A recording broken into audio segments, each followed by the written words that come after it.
What's going on, guys? Welcome back to United View. Welcome to the match preview. Is Manchester United versus West Ham United this Sunday in the Premier League at Old Trafford. It is a 2:15 kickoff. Not a Super Sunday, not televised. It's one of those ones.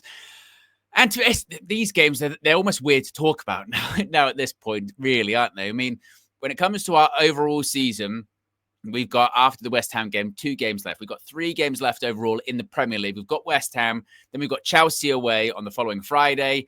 Then the week after, of course, it's the Europa League final, followed by the final Premier League game of the season against Aston Villa at Old Trafford. And I mean, I know that we've probably been saying this for weeks and months at this point, isn't it? You know, play the kids. It doesn't matter. All eyes are on the Europa League. And we were saying that when we were in the quarterfinals of the Europa League. We were saying that we were in the semi-finals of the Europa League. Now we're in the final. Is there a match on? It kind of feels redundant doing the preview video, to be honest with you, doesn't it? But it's a nothing game. It's a nothing game. The league, in terms of everything, you know, we're not looking over our shoulder when it comes to relegation. That's been decided for several weeks. We're not going to get much higher than where we're currently at in the league. I mean, I suppose the only thing you can look at this game is that legitimately it could be our final points picked up for the rest of the season. Going away to Stamford Bridge. Records sometimes not amazing there. Aston Villa, they're still pushing to maybe get into the Champions League. Bit of a long shot. They're aiming for kind of like 5th, but possibly they could be in Europa next season. So those have stuff to play for on the final day. Us, nothing. Nothing. West Ham, they're rubbish. Manchester United this season are rubbish. You've got to look at recent form.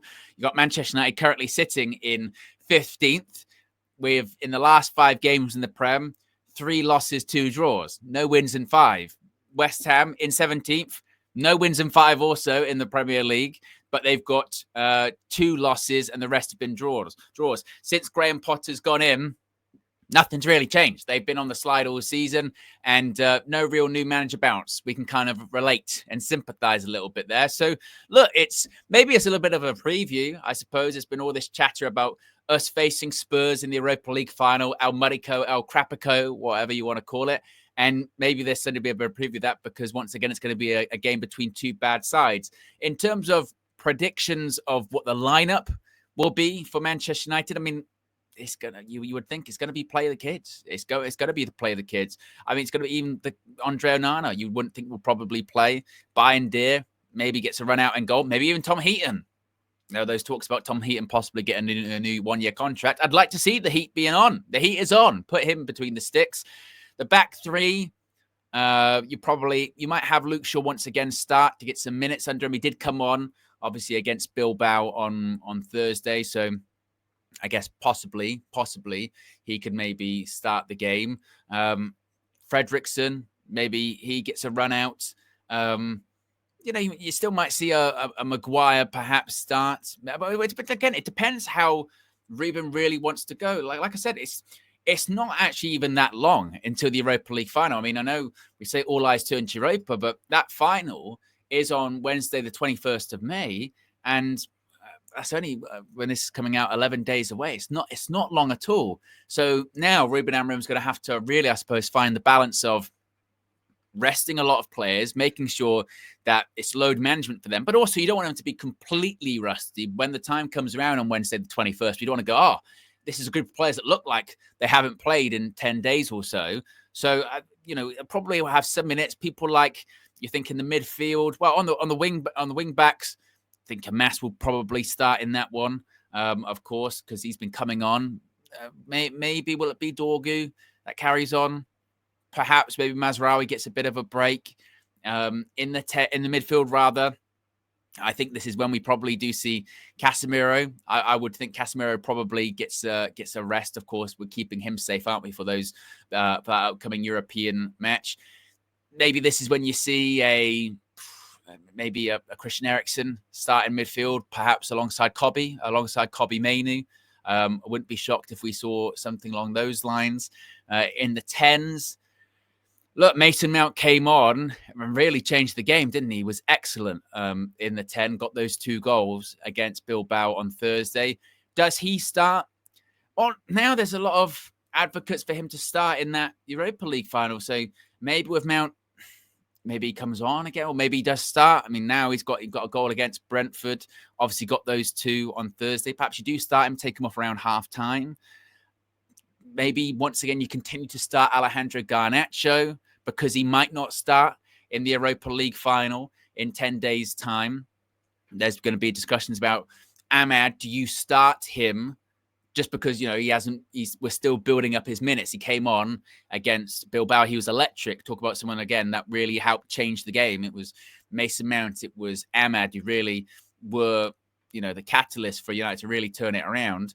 So do you decide to now start Amad, get minutes again, 45, so we can actually start starting games, and maybe you don't start him against Chelsea the following Friday, and then you're ready to start him in the Europa League final against Spurs? Or do you just still manage minutes, bring him on 30 minutes against West Ham, and then maybe 30 minutes against Chelsea, and then he's ready to start against Spurs in the Europa League final? I guess that is something to consider. And what I will credit Ruben Amorim and the medical staff with United, and this is something I haven't been crediting them a lot really, is the managing the minutes. I mean, there's been a bit of, we're talking about Mason Mount going, why has he not been starting games? Or why has Cobby not been starting games? Clearly those players that have struggled with injury consistently, Luke Shaw, another one, they're taking it as seriously and really carefully as they possibly can with how many minutes that they're going to get. Are they going to be starting games? Are we going to risk them?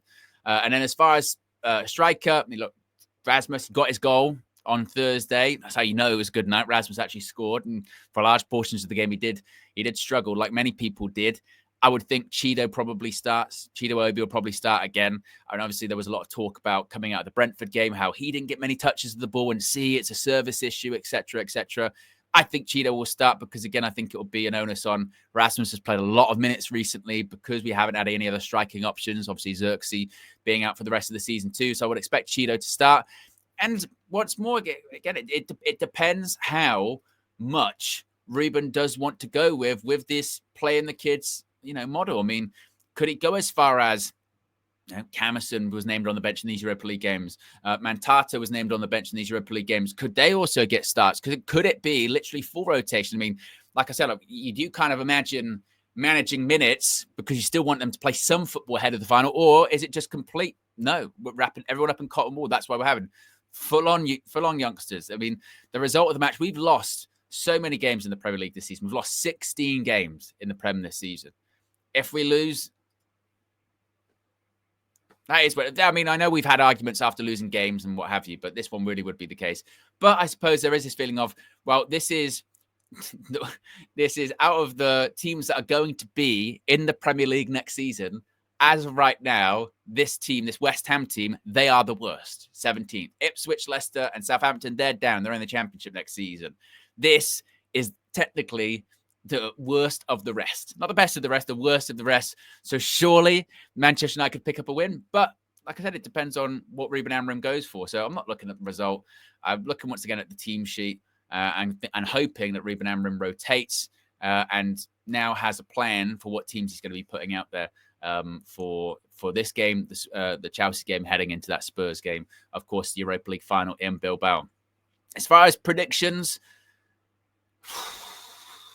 like I said, it depends on who plays. I would think West Ham would probably go with a relatively strong side. But I'm going to go with a 2-1 Manchester United. I'm going to go with, look, we've beaten Ipswich at home. We've beaten Leicester at home. We've beaten Southampton at home. So I think we just about beat West Ham at home. It won't be a pretty watch because Man United don't do pretty watches at the moment. So that's my prediction. A 2-1 Manchester United. What's your prediction when it comes to the lineup, when it comes to the scoreline? Let me know in the comment section below. Be sure to smash the like on the like button, guys. Be sure to subscribe.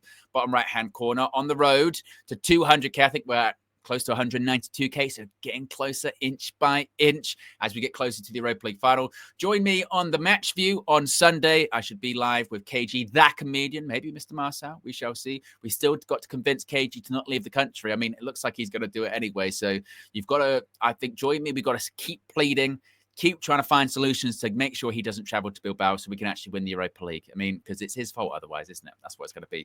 Appreciate everyone for tuning in. I'll see you on Sunday for the match view. Have a good one. Peace.